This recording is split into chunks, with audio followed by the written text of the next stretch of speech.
Hi there, and welcome to the Curious Collective podcast, conversations designed for the veteran and first responder community to bring awareness to those holistic practices that help us live our best life. So tap into the wisdom and knowledge of our guests to heal, transform, and live as your true soulful self. Now, listeners, today I have a treat for you. This call has been in the making for about 12 months now. I've got with us my good friend Daniel Vincent. We met actually back in 2009 when we both decided to change from the corps that we were in the military and switch across to become clerks. Daniel's was due to injury, which I'm sure he'll speak into. Mine was just because it was way better than what I was doing. But we bonded over learning how to use a shredder together, as I was just reminded, which is hilarious.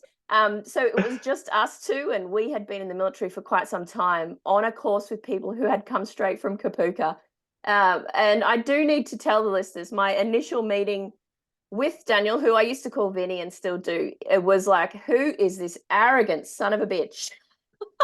But we have been friends ever since, and we talk on quite a frequent basis. And as I've mentioned on quite a few podcasts with my favorite friends, he is one of the ones that will come back frequently for couch time, which is going to be the chats about all the things. We often have these conversations, and they're quite whacked out sometimes, where we go to all sorts of deep places.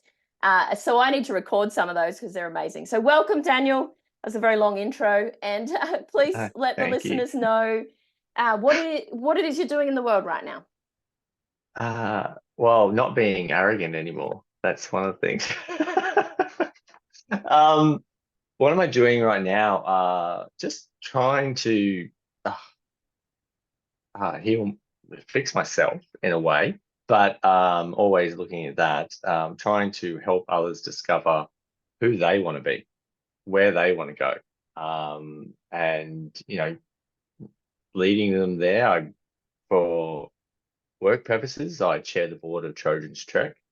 We do wilderness-based approach to well-being, similar to helping them get along their way. And for my paid job, I head up the wellbeing education department for Australian Veteran Health Services. So trying to design a model of care that is a kind of like a wraparound, but not a dependency wraparound. So linking it to what we do on Trojan's Trek, providing the well-being so people can actually rediscover what they want to do and move on in their life. I like that.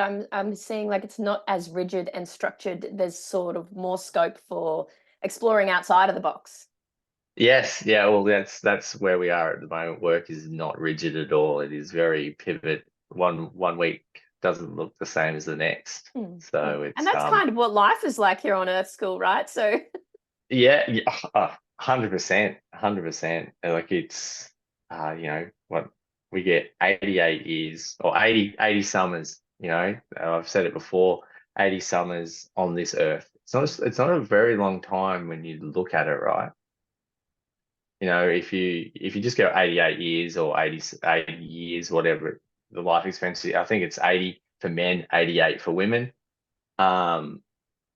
You just don't look at it. But if you start adding summers, winters, autumns to it, that's not very long at all. And we focus so much on that superficial junk values, the rollies, the money, the Lambos, that's the social media life, which actually isn't really it, right? If we actually can bring it back to, love, respect, family, what we can do for others, supporting others so they can support you, drop the extrinsic ego, and just realize that we're all human beings and we're going to make mistakes. You have a different view of life.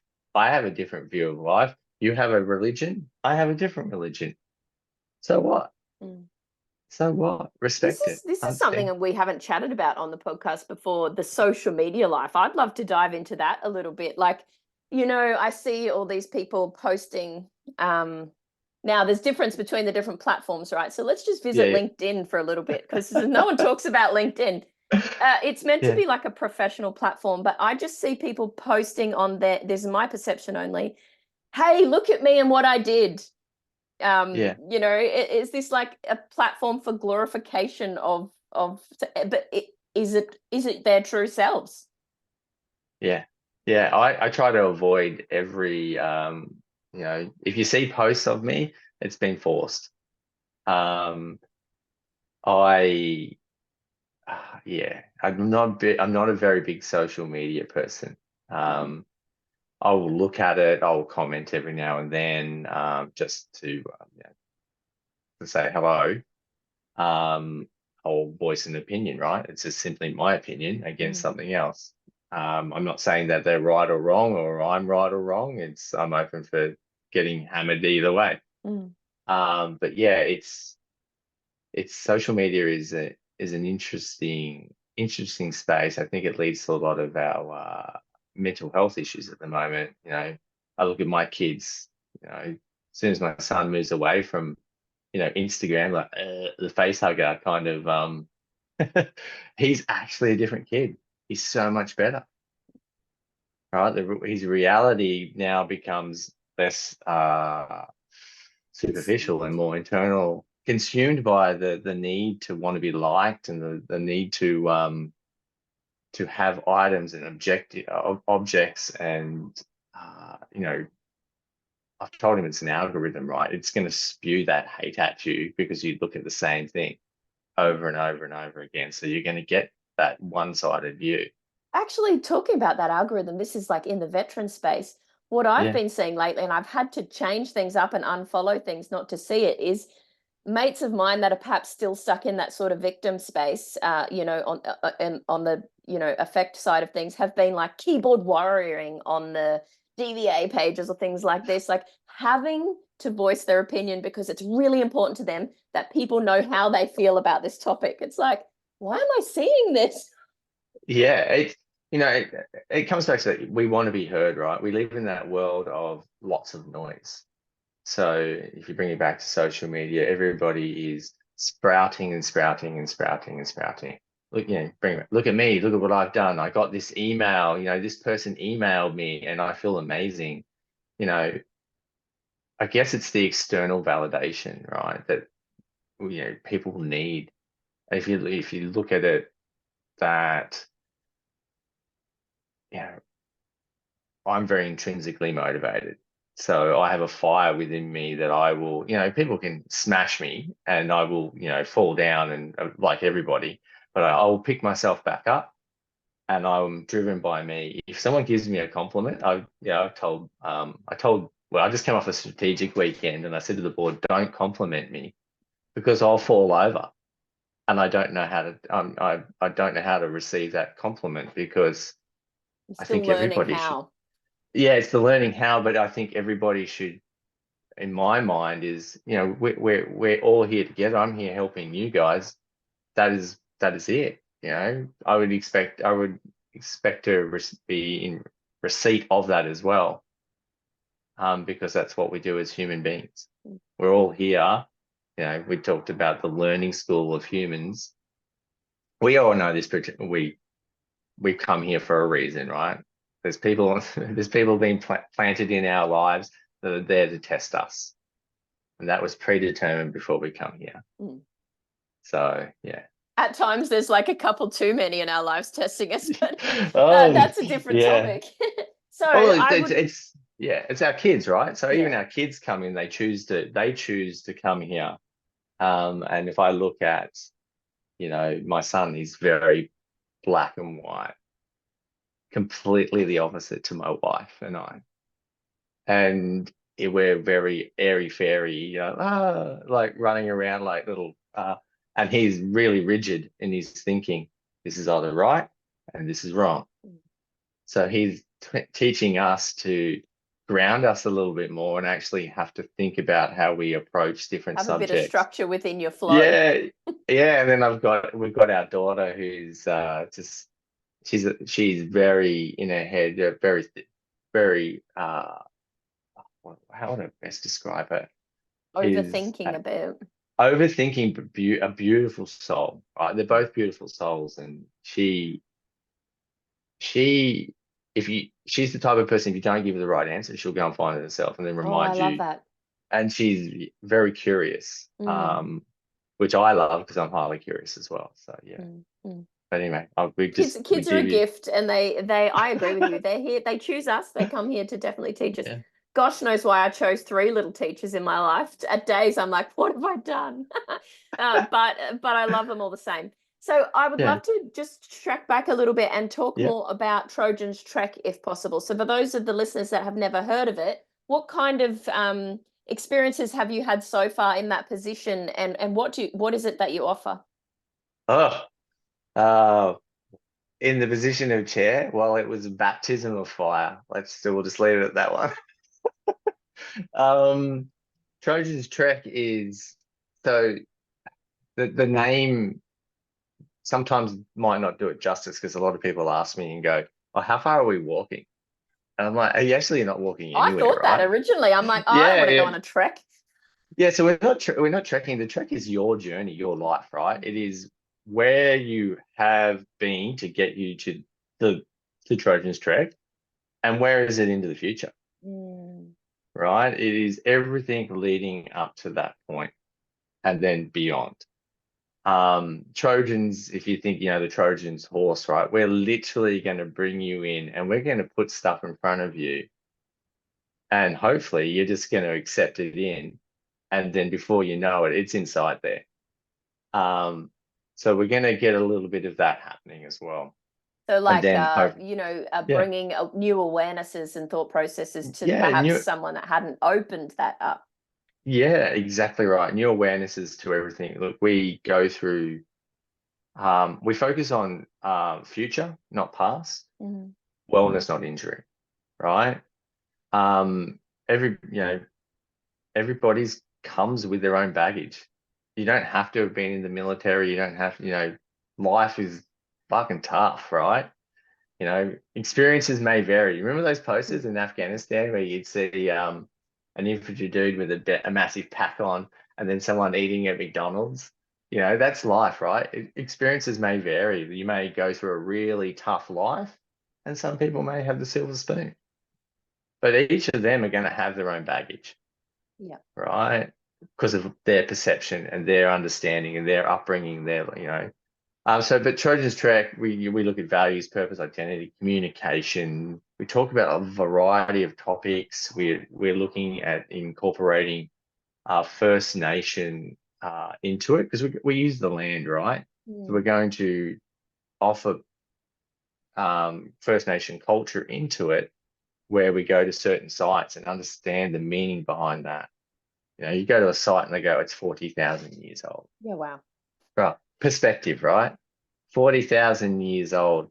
In the Western culture, that's before Jesus.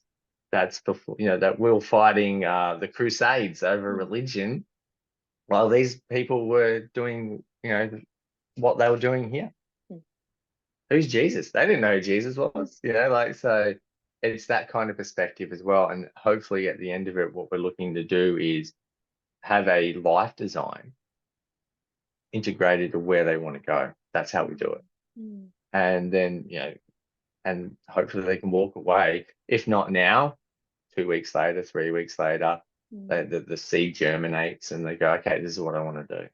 I love that you said the seed germinates. I feel like these sorts of beautiful things like Trojan's Trek, where people come together in that part of connection and they're getting all these new Yeah. offerings and lessons, and that you are planting seeds for them, and it's up to them then whether they pursue to water and look after that what they've learnt, to take it away. But I haven't yet had a chance to be on one, but what I've observed just from what you shared with me and also the pictures is there's also connection. Like those that come Yeah. along get to meet and bond with all the others. Can you talk a bit more into that? So yeah, so it's offering that safe space for shared community to share stories and actually show you that everything is okay, Mm. right? I've heard police, like, so my background is infantry. I started direct entry into the commando unit, um, deployed 5 times. And I was listening to cops and ambos talk about their service, Mm. and every single day they don't know what they're getting, right? They turn up to crashes, deaths, homicides, child DV, that'd stuff. suck. Yeah, like everything, domestic violence, that is it, day in, day out, every single day, right? For me, it was like 5 times I went overseas. Yeah, it was high intense and it was fast and, you didn't know what you get. I could come home. I came home and then I went back to sleeping in the cages for waiting for training to happen. So it gives that perspective and allows that shared experience to then allow people to reflect, sit and reflect and go, do you know what? Well, I'm not the only one. Perspective. Because perspective, and that's what a lot of veterans do. We go into that. You just said we go into that isolation, right? Where DVA is doing this to me. I deserve more. Oh, Johnny got more money than me. Like that kind of stuff. Victim. Right? It's let's be the victim. Who else can I blame externally to me? I need to take this away from me. I don't want to feel this. Yeah, and that's what we do. We don't and the last track we just did, we dove in really, really fast, like faster than I thought we would People go. are ready for it now, though. I think those that Yeah. are choosing to come on your trek, they're ready for what you've got to offer them. Yeah, it was great. Like we were deep into the conversations straight away within, I think it was like halfway through day 1. Oh wow. And we were already deep. And I was like, wow, this is gonna, what's this gonna be like at the end of 6 days? Like if we're already deep. And it's one of the things I said so I like to talk about, and I think we spoke about this, is I said it to them, is the perspective of life right now. And I've talked to, when I work with veterans and try to see where they want to go and how they want to go, is if you're being medically separated, it's not the end of the world, right? It's seriously not the end of the world. You now have the opportunity to have a Class A pension that's going to pay you for the rest of your life. So your external motivator, there you go. There's financial. You're set up, right? You may get, like I've seen some of the claims coming out now, like 800 plus thousands of dollars. Financially, you're set up. Think about the poor person who's taken their last breath with a terminal disease. They would trade anything for your position. So reflect on that for a minute. Perspective again. Yeah, perspective again. Like you have everything that you wanted at your fingertips right now. Yes, life was difficult and you did some really fucking crazy shit and some shit happened to you, but you're still here. You're still breathing. And that beautiful earth is still right there under your feet. Yeah. You got beautiful kids. You got beautiful people around you. What do you want to do? What do you want to do? It's though there's that choice thing again. Geez, that's tricky. I know. It's not DVA. It's not this. It's not that. It's you. You control it, right? If you're the hatred I think people put towards DVA is unacknowledged hatred, right? The unacknowledged hatred. So unacknowledged hatred leads to the violence, the outbursts, and it's the hatred towards themselves. Of what they're allowing themselves to become. Now, I'm saying that, and I can hear some people just like exploding right now. But yeah, that's what the trek's about, is perspective. And where do you want to go from here? Because you own your life, right? You own it. You are the master.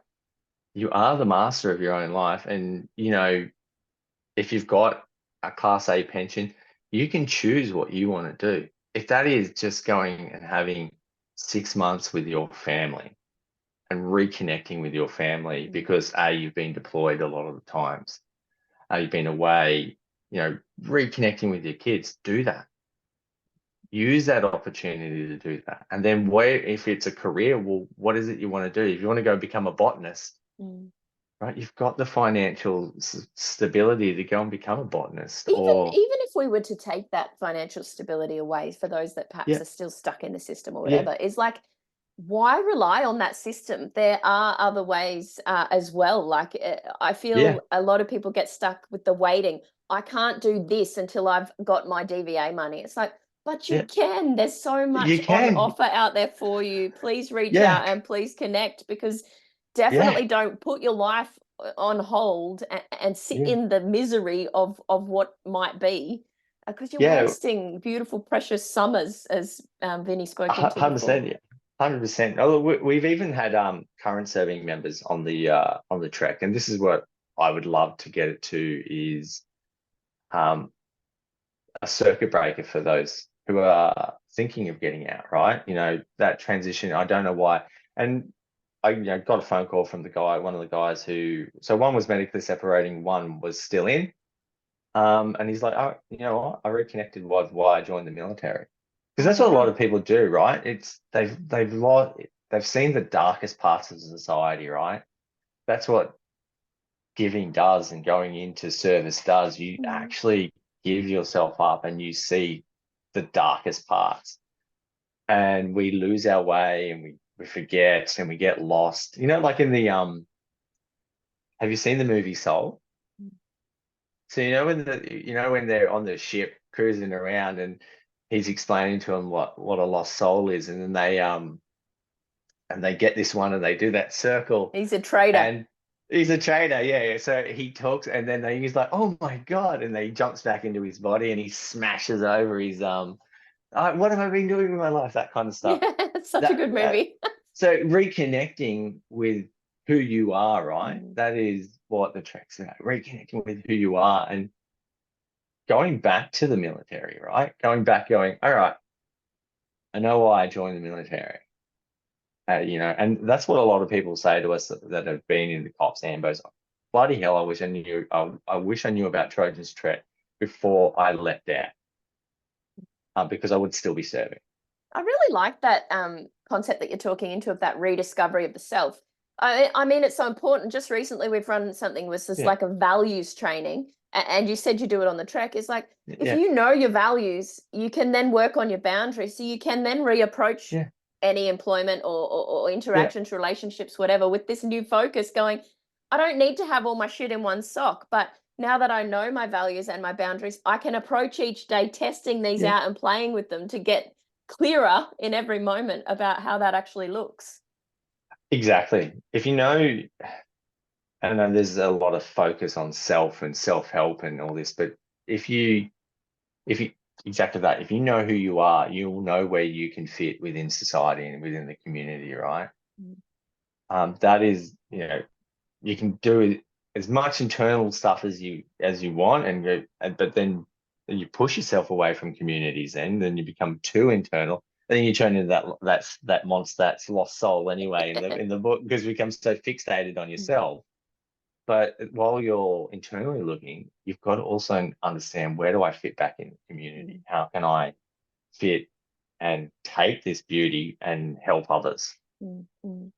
I love that you're working here with Trojan's Trek. I feel like even if you weren't working with Trojan's Trek, you'd still be doing work of some kind in this space, because you like to be out there helping people. So what brought you to the point of wanting to be of service to others and seeing in others what you wanted to Oh. help them change? So I saw it like, when I got towards the end of my career, I was working at Southeast. I was running part of Southeast Queensland's transition space, and that's where I started looking at it all, going, man, we've got a lot of medical separations, people not understanding it. I was finishing off my MBA, and I was really starting to refine it, but I was on my way out anyway. I was done, and then I jumped out of the military like a typical, like, fuck this all, I'm out, and just cut the cord, had a job. Um, and it wasn't until I fell off the wagon, because I just went straight into corporate, and making money, making money, making money. That's what my job was, just making money in sales, recruitment. Um, and I disconnected with who I was, and I fell off the wagon, and I was only just explaining to a friend who I hadn't seen for years yesterday at work, um, that I went into the darkest parts of hell. Mm. Like yeah, and like I was medicated at the time. I wasn't listening. I talked about the feathers, the bat, and the bus. the feathers are there warning you. The bat comes along and the bus runs you over inside the and the bus ran me over, but all the warning signs were there. I just didn't listen to them. And I took a break, and it was when I went and worked. I sort of went. I just went. I'm going to volunteer my time. Again, I've got pension. I don't have to worry about the financials. I went and looked for a volunteer role, and I came across Wesley Mission, Wesley Mission Queensland, and they had this mentor role and working with people with disabilities and getting them back into work and mentoring. I was like, yeah, that's me. I know employment, I know education, I know all of this stuff, so why not go do it? And they actually offered me a job, and it was one of the most wonderful experiences because it put life into perspective for me even further. Because whilst I had mental health issues, these young 17 to 25-year-old people were suffering not just from a mental health issue, but they were already being judged on their physical attributes instantaneously, like that, because come back to that superficial world, right? We judge people on what we see and how they look, and not all the time, but let's say 90% of the time, I'm going to judge you by the color of your skin, how you look. 7 seconds. So we've got 7 seconds. So, and trying that to gave you help, perspective. I'm okay. I'm literally okay. Because I'm, and it was that was the moment. And I remember sitting with an employer, and I was with one of the big managers of a big supermarket chain, and I said, just let me roll this one. And he goes, all right. And I read him my resume, and I said, I'm just looking for a change. Will you hire me? And he said, he goes, yeah, man, I'd hire you in a heartbeat. I said, cool. Now I have post-traumatic stress, major depressive disorder, suicide ideation. I've attempted it, blah, blah, blah. I just rattled this stuff off. And I said, still want to hire me? And he goes, oh, did you disclose that in the interview? I said, no, why would I? And he goes, oh, I'm reneging on the hiring now. I said, wow, that's interesting. So now you've proven to me that you're already prejudging these young people coming in. So why wouldn't you hire them? And he goes, point taken, Dan. Yeah. And then I said, what they're looking at doing is all they want to do is they just want to be accepted. They will do whatever you want them to do. They just want And to a feel that belonging acceptance. too. Like that's what I feel. Yeah, Is they want to belonging. belong to something. Yeah, and it was the beginning. That was where I started going, do you know what? And I worked for them for about 18 months, and I wanted to go back and help my community. So it's where the veteran community is it's look, we're quite a large community looking at the bureau, but yeah, so and I got the opportunity to work at Soldier On. You've worked there, and develop education. I threw it out to the universe, right? Everything that's happened, the big pivotal things, I just put it out to the universe and say, no, I want to help my community. What This is where I next? want to go. What next? And then, yeah, I still remember, I got a phone call from John Hargrave. Like, I was out riding my bike, and I keep getting these phone calls. And I was like, what the hell does John want? Like, why is he bothering me? I'm on a 90K bike ride. So I answered it. And then I pulled over. I usually took an excuse, and I said, I'll call you back. And so yeah. But yeah, that the pivotal point in life was, falling off the perch myself, surviving the bus. And I joke on the treks when I'm on them. The bus didn't run me over. It reversed over me. I stood up. I was like, oh man, what was that? And then it ran over me again.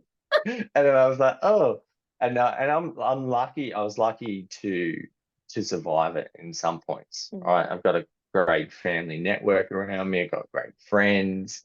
But even some of them didn't even know. Yeah, Like, you're good at the mask. very good at the mask. That's what my psychiatrist said. You are very good at the mask. Mm. Mm. Um, I feel like that's a and skill lots of veterans have as well, is like, we can suppress like a boss and just yeah, put on the face and crack on and do the things and get it all done until you can't.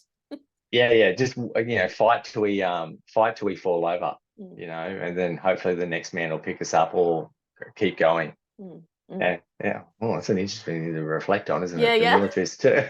Ugh. So if there's people out there that have, they're maybe getting the bat signs, they've had the feathers, they're getting the bat, and the bus is like fastly approaching. Yeah. What advice do you have for them? Stop. Stop everything right now. Just like, I don't mean stop and let the world fall in Mm. but just stop for a second, because that's what we're lacking in this world right now, is that ability to stop and reflect. Yeah. To We're breathe just so deeply. yeah, breathe. We're on the rat race, it's money, money, money, fast paced this, where am I going next? Um, stop. And I feel like we've also said to each other, it's like, you're exactly where you're meant to be right now, Yeah, doing the yeah, things you're meant to be doing. yeah. You're at this point in life is what's supposed to be happening, Mm. right? Is it good? Is it bad? There's no good or bad, right? It is just an experience. Mm. And it's taken me a long time to get to this point. Like, as you said, arrogant. Remember, I It was was an part of arrogant your little. mask. It was part of it. It was. I was. When we were talking about that, I reflected, and it was like I just, come off 2 years of rehab from a spinal injury, um, and because I'd opted not to have surgery and go through the rehab model, and Mm. I was still in that. I just lost my officer career, and I was with the potential to be a pilot. So I'd done all the testing to be a pilot, and I was still in that world of where, oh Holding on my to all God, the things. yeah, I'm like, I fought to stay in the military, and I'm like, you offered me Clark? Like, what the fuck, people? I wanted to go here, but the military was, and I didn't see why. Everything happens for a reason, right? I Mm. wasn't in that frame of mind. I was, what's that, 20, 28, 29 years old, so still young. And I can remember just sitting in that course, listening to all these people from Quebec going, oh my God, Where am who I right now? yeah, where am I? And there were a couple of retreads on there as well. It was one of the guys who lost his leg, Mm. and the guy had lost his arm, right? Um, and so I was like, man, get me the out of here. And then you mentioned the shredder, right? When they took us in to do the shredder, I was like, what the fuck is this? Why are they teaching me how to use the shredder? Like, I've been in the military for 9 years now. But it was Don't, there to show you something yeah, always. But yeah. at that time, you wouldn't have seen it. No, no, I was super angry. I just wanted to get through this course, get on with my career, Mm. and just, just try to get away from the pain and just externalize everything. I Mm. blamed everybody else around me. Didn't own anything, And right? you've just said it too, is like, this is a big one, and we've spoken about this many times, is trying to escape that pain. Whereas, the Yeah, key sometimes is to just sit with that pain and go, all right, and then yeah, go into deep reflection within that shitty feeling that we always try to escape. yeah. It was it. So I think we've been talking about it. Is Alan Watts? I listened to a bit of Alan Watts, and he talks about this student going to the master and saying, um, how do we escape the heat? And the heat being the suffering of life, right? And the master turns around and goes, go deeper into the fire of flames. And he says, won't we get burnt? Then the student goes back and goes, won't we get burnt? He goes, as you move further into the flames, no more pain and suffering you'll feel no more pain and suffering, right? And it's that point is where that is facing your demons. If you face your demons will disappear, Mm. right? truly face your demons. Like you can superficially face your demons and get run away, right? Like, and I still do that. I'm like, oh, I'm not ready to face that. I'm not ready to face that. And if you are, face it, because once you face it, it is you'll feel better about yourself, and I feel like the you'll word I'm actually, hearing as well is spaciousness. Like yeah, more space appears in your life where you never like thought you could see it before, and you're able to like stretch your arms yeah, wider and yeah. breathe deeper. Yeah, breathe, and it's we live a lot in our head, and that's why I come back to my daughter. She lives so much in her head, and then I ask her to tell me what she's thinking. What do you think the outcome is going to be like? And she tells me what she thinks, and then we go and experience it, and I'll ask her, "Was that what happened in your head?" And she goes, "Nothing like it. I had so much fun." Right? Like it, Mm. and that's facing your demons, right? And I guess talking more about it is my daughter has really helped me be able to face my demons, Mm. because I'm watching her having to face a lot of her demons and uncertainties, and she's like, can be very anxious, but they're tiny little things that teaches me that she can do it. Mm.